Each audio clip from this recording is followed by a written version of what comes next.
Hello there. Welcome to this month's travel-friendly workout. It is a body weight routine. You need no equipment other than maybe one object that you can pick up. So maybe a book, maybe a cone or something if you have that, but it doesn't need to be a cone, a water bottle, anything at all. You'll see why. But complete body weight and perhaps a mat, perhaps an object to pick up. And we're just going to be working on your balance, which is just your ability to maintain equilibrium over a center of gravity. And that ties into your vestibular system and your visual system, as well as your awareness of your body in space, which is your proprioception. So that is something that's very important to prevent injury risk, especially as we age, and also to enhance our athleticism in our regular workouts. So this is something you can do anytime while you're on the road, if you need kind of a brain break from your desk, and you can maybe remember some of these moves to incorporate into a warm-up. I would say a warm-up is better than a cool down because you're nice and stable before you get tired in a workout. So that's an ideal time to work on your balance. So let's go ahead and get started.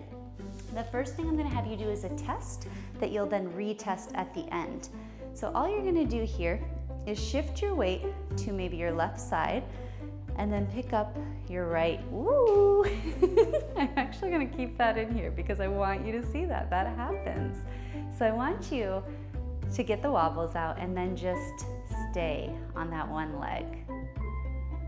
Kind of feel into the foot, into the ground, push your foot into the ground, feel the ground pushing back up into your leg.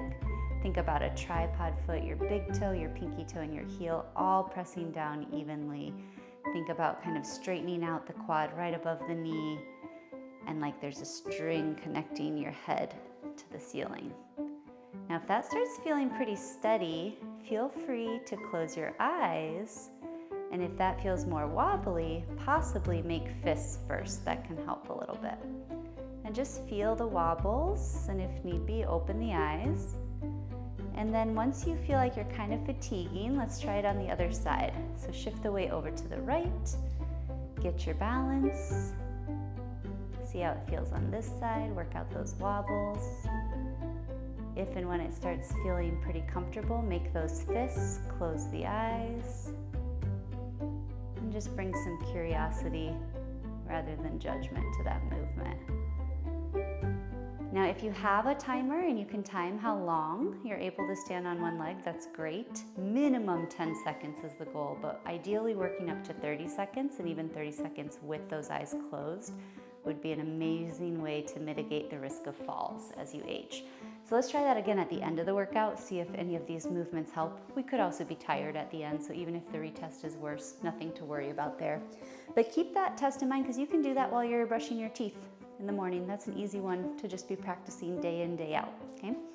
All right, so the first movement then is gonna be a one-leg, three-way kick. So we just practiced some static balance. Now we're going to do some dynamic bounce. So shift the weight again over to the left to pick up that right foot, and we're going to kick it forward, then kick it to the side, and then kick it back. So again, forward, straighten out the knee, to the side, feel the glute med engage, kick it back, gentle hip extension. Let's do two more on this side. Forward, to the side, and kick it back, hip extension. Last one looks like this from the side. Forward, side, and straight back. And then we'll switch and we'll do that other leg. Shift the weight over to the right, pick up the left foot, kick forward, kick to the side, straight back. And just kind of tune in. Do you notice any differences side to side? If possible, always start this kind of work on your weaker side. It may not be clear to you which is weaker, but usually your weaker side, last one, is going to be the opposite of the natural go-to side. So often with my clients, they would get into a position like to do a split squat and I'd say, oh, switch legs, because chances are they got into their dominant side because it was more comfortable. So they want to switch to the more kind of awkward, uncomfortable, I call it like baby giraffe side that they need to get stronger. So I always start on the weak side.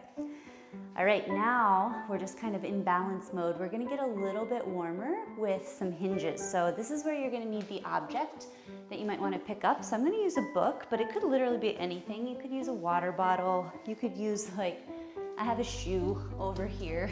It truly doesn't matter. Just something that you can pick up. So what we're gonna do here is a little hinge. You can start with a B stance. So most of the weight over on that left foot, a little kickstand with the right foot, and then hinge the hip back. Think hip moving horizontally, or maybe think like a string coming out of your butt towards the ceiling. So you're hinging there. Little soft knee, vertical shin, and then come up.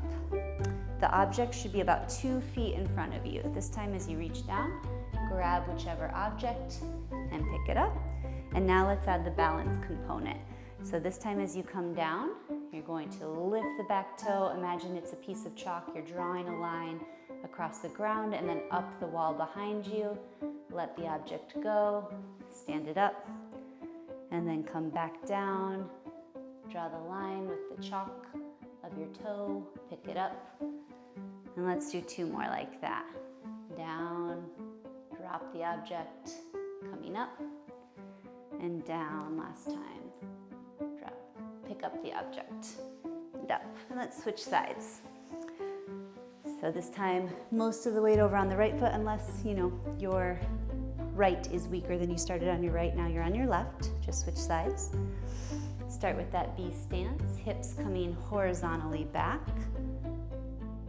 And I like the object in the opposite hand, contralateral, but some people like it on the same side as the leg that's forward, that's ipsilateral. So just do what feels best for you and your balance. When you feel steady, bring up that back leg, piece of chalk, drop the object. Ooh, I'm definitely wobblier on this side. So I'm just gonna notice that. I'm not gonna beat myself up for it. It's just awareness. And now that I think of it, my right side is my weaker side. So I broke my own rule. I should have started on this side. But I naturally went for my strong side. So that's what I mean by kind of be a little suspicious of yourself and probably switch sides. Let's do 2 more. Down, drop the object, come up, hinge down, vertical shin, and come up. So I think I have a couple things on that side. I think from my hernia repair, I have a little bit of instability, which this is perfect for. And then I also maybe have a little bit of ankle or hip mobility, either hyper, too much, or hypo, too little, and I need more. So that was a little bit of hinging. Now let's do some split squatting. So you're gonna think, I'm gonna start on my weaker side forward, stronger side back, most of the weight on that forward foot, and then coming down and coming up. Now you can do this upright, like an elevator, up and down. You could certainly hold on to a wall or a chair or use a TRX for support, whatever feels good. Now after you do 5, I want you to come about a quarter of the way down, maybe halfway down, and then just do 5 pulses. 2, 3, 4, 5, and then just hold and squeeze palm into palm. 3, 2, 1, and we'll switch to the other side. Think train tracks, not tightrope.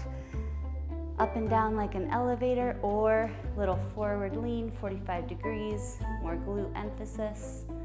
Breaking at those knees before the hips bend. That's 3, 4, hovering that back knee, 5, then to about a quarter squat, maybe halfway, 5 pulses, 3, 4, 5, and then just that isometric hold, 3, 2, 1. Good. So that was a stable position, split squat, both feet down. If you wanted to advance that, you could do a reverse lunge. So that would look like this, back to your weaker side, starting upright, both feet together, and then stepping that weaker foot back and back in. Again, you could hold on to a wall, you could hold on to a chair, you could use a TRX, or just your body weight. That's 4, that's 5. This next one, we're gonna stay in pulse. 2, 3, 4, 5, and then isometric hold. 2, 3, and switch. Weaker leg goes back, most of the weight on the front foot. I like the forward lean, but you can also do this upright. That's 3, 4, 5, stay in pulse, 2, 3, 4, 5, and hold, 3, 2, 1. Now, kind of check out, are you a little warmer? Hopefully yes, I am for sure. And now we're gonna get into the core. So let's do a couple bird dogs. These are movement that kind of make me always think, I'm not coordinated for this. And often they reveal side to side imbalances for clients as well. I'm gonna go a little bit this direction so you can see both. So come to a tabletop position. You're going to reach the right arm forward and then drag the left toe back. Good, and then crunch right elbow to left knee. Exhale. Then arm and leg go out at about a 45-degree angle. Squeeze the glute and then replace back down. Let's do the other side. So this time, left arm, right leg, squeeze the glute, left elbow to right knee, exhale, crunch. 45, reaching out to the sides, squeeze the glute, and replace back down. So what I don't want to see here is I don't want to see just kind of losing the core, losing the low back. I want this super slow and controlled, really intentional. Like you could be balancing a cup of coffee on the back when it's in the neutral position. And switch to that other side. Arm, leg, exhale, crunch, 45, and back down. Good. Now we're gonna do some lateral side planks, kind of a fancy version. I'm gonna go ahead and put this here back. So hopefully you are a planker or you've maybe done the BWB Planks and Thanks Challenge. So you're ready for this. If not, feel free to modify. But the goal of this position is to be up on a high side plank. And the right arm, in this case for me, is going up. Could be your left arm if you're on the opposite side. And then you actually want the left foot in front. Then bring the right hand behind the ear and think right elbow, left knee, crunch. Then right arm comes up, and then pick up the right foot, tap the toe in front, tap the toe behind. Let's do that again. Right hand behind the head, right elbow, left knee, crunch. Really feel that side oblique. And then right foot, tap in front, tap behind. Last one on the side, hand, crunch, return, toe tap. Keep that bottom hip high. And let's try that on the other side. I broke my rule again. This is my weaker side, so I should have started here. So we're gonna think arm high, hand behind the head. You want the right foot in front this time if you're on the right hand. And then crunch, left elbow, right knee. Return, arm up, left foot forward, tap, left foot back, tap. Again, left elbow, right knee, crunch. Keep that bottom hip high, feel that bottom oblique. Left toe, tap in front, tap behind. Last one on this side, crunch, return, tap, and tap. Now if that's pretty tricky, you could definitely do this. I would still stay on the hand, but you could do the knee down, and you could, let me think about this. Yeah, you could kind of do a crunch to your knee, and then just lift the leg for a couple pulses, and then crunch to the knee, and then lift for a couple pulses, and then try that on the other side. Kickstand of the bottom knee down, crunch down, elbow to knee, and then pulse to the side. Crunch down, elbow to knee, and pulse. Good. All right, and so we've done the anterior core with the bird dog. the lateral core with the side plank. Let's get the posterior core with some dead bugs. This is almost like the opposite of the bird dog. So scoot your bum forward, grab the back of your thighs and roll down one vertebrae at a time. Come up into a tabletop position. And from here, you're gonna think right arm back and opposite, so left leg down. And this knee, notice it's kind of sneaking in. I'm gonna try to keep it at about 90 degrees. That makes it a lot harder. The other hand's just straight up to the sky. Then bring it back. Now opposite. Left arm, right leg. Trying to keep the left leg out at 90 degrees. Good. Again, right arm, left leg, really intentional. Exhale to bring it back together. Don't let the knee sneak in. Left arm, right leg. And this time, let's see if we can kind of build into a full hollow body. So right arm, left leg, keep them there. Left arm, right leg, lift the head, squeeze. Exhale, 3, 2, 1, rest. Bring the knees into the chest, give yourself a little rock and roll. You've activated the entire core, good job. Now you're completely warm. You've done static balance, you've done dynamic balance, and we're gonna do some yoga-inspired balance poses at this point. So you are fully warm and ready for this, and I just want to warn you, these are the ones that can really get in your head sometimes, so just don't let them. Anytime you wobble or you wiggle or you fall, I want you to just think, okay, that was not easy yet. Power of growth mindset, okay? So first let's come into a tree pose. Either way, this actually feels steady, so I'm gonna start on my other side to follow my rule of starting on my weak side. So right foot down, rooting into the ground, tree pose with the left foot. So I can put the foot at the ground with a little kickstand. It can be on the calf for a little balance.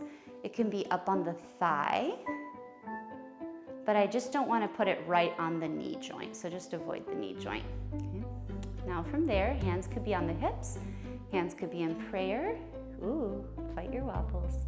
And I always find it super helpful to look at a spot that's not moving on the wall. So I'm looking beyond the camera to a little hinge on the door behind the camera that's not moving. That helps. And then if I want more of a challenge, I'm gonna think exhale, arms wide, palms towards me, my palms towards you. And maybe, if I feel steady, arms rise like the tree. And maybe looking up to the sky. Again, I tend to look into like a corner of the room. If that's still pretty easy, I might close my eyes. Or I might step out of it, that's okay too. Good, and then I'm gonna think flamingo pose. So I'm gonna take my foot from the tree and just up like I'm a little flamingo here, okay? Bring the hands to heart center. Now you can stay right here, or if you're feeling like you have it in you, you can go for yogi toe lock. So peace finger and middle finger wrap around the big toe.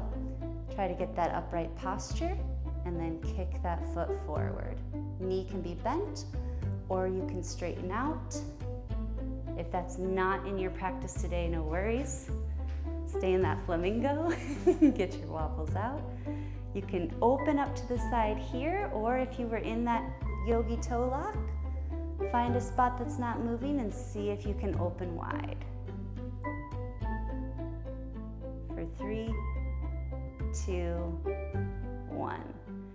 Now coming back to center, hands back to prayer.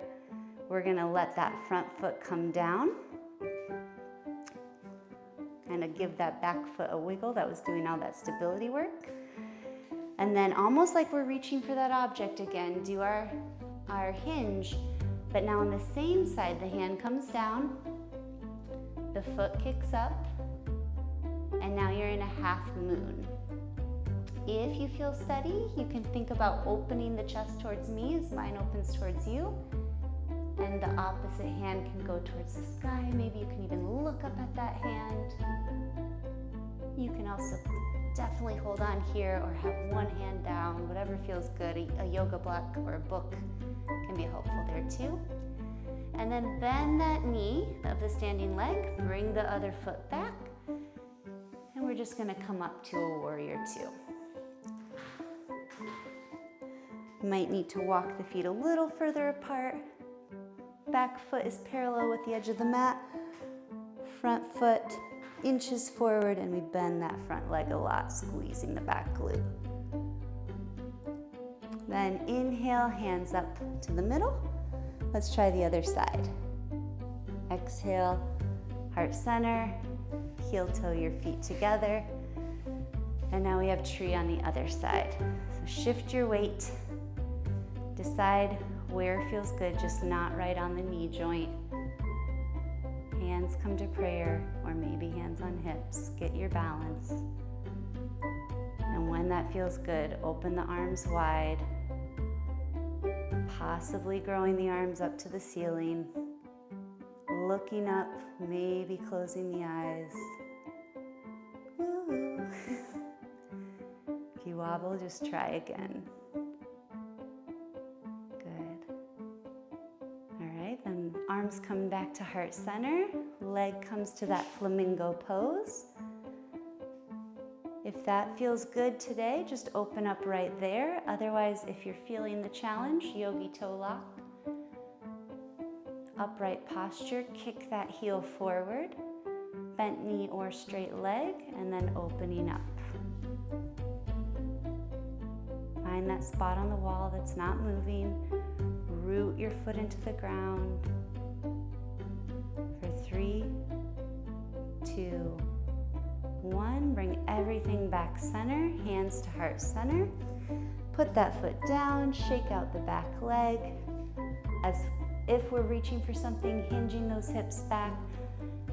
Hand comes down. When you're ready, other foot kicks up, and we open up to the side. Half moon on this side. If you really feel steady and you want a challenge, you can try lifting that bottom hand to a prayer position. And then bend the front knee, wide angle, inhaling arms up. And from there, let's heel toe just a little bit in and coming down to a yogi squat. So what we're going for here, I'll show you from the side, is a pretty upright chest with the elbows pushing out against the knees and the hips coming low, but the heels also staying low. So just take a couple of deep breaths there.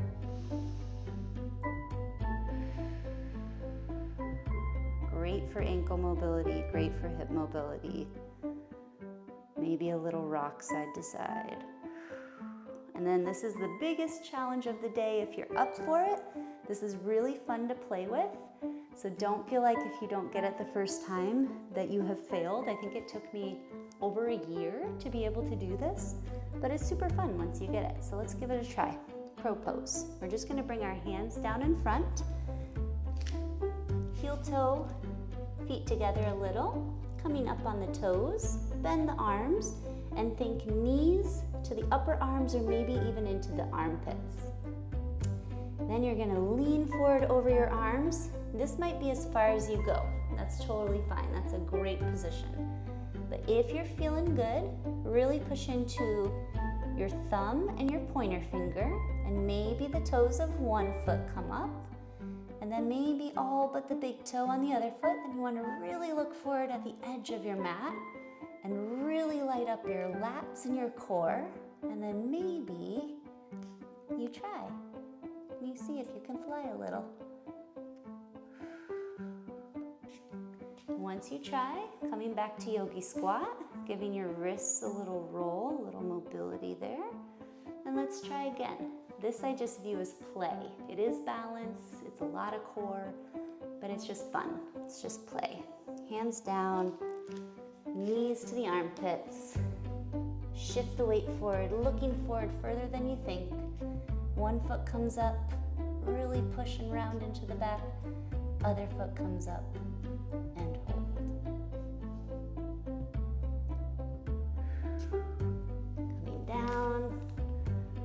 much fun. One more time. Let's just do a little counter stretch first. So hips go high. We're gonna do gorilla pose. So you take your hands and you slip them under your feet. Bend the arms a lot. Kind of a halfway lift, inhale. And an exhale, bend the knees a lot. Release everything. Let your wrists relax. And then we'll try for the last time. Yogi squat to prepare. Hands down, knees to elbows, or above really, more like armpits. Shifting the weight forward, looking forward, almost like it feels like you're gonna fall, and then you take flight. Oh, and maybe you do fall, and that's okay too. Because here's the thing about balance. I'm just gonna do a little wrist counter stretch here as I come down. It is always different. Every day your balance is different, and it's based on everything from your sleep to your hydration to your stress level to where you are in your cycle. I don't know if you've ever noticed, but you are much clumsier and less aware of your body and space, so your proprioception suffers, your balance suffers when you're on your cycle. So there you go. I'm about to ovulate. Maybe that's affecting my balance today. But that is a great little routine that you can do pretty much any time. We'll just kind of counter all of that dynamic play with one last move. We'll do a sumo squat, so legs wide, hands together, squatting down, and then we'll come up to the side and a little pulse. 2, 3, legs wide, sumo squat, over to the other side, shift the weight, pulse. 2, 3, let's do that one more time each way. Sumo squat, up, shift, pulse.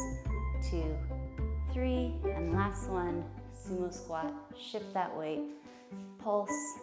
2, 3. Perfect. Now let's test, retest like we did at the beginning. You might be tired and do worse. You might be warmed up and do better. We're just gonna shift the weight to one side, lift the leg up. How does your balance feel now? For me, I would say my balance feels about the same, but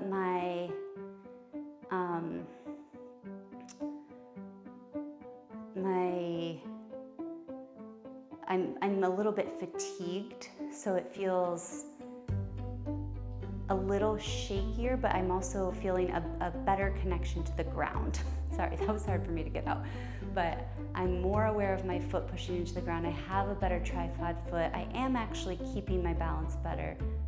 Not sure about closing the eyes, maybe a little worse, but I'm more fatigued. So it is objectively, that's why you want to do balance either by itself or at the top of a workout, because it's just objectively a little bit more dangerous to do balance work when you're fatigued, especially if you have any amount of hypermobility.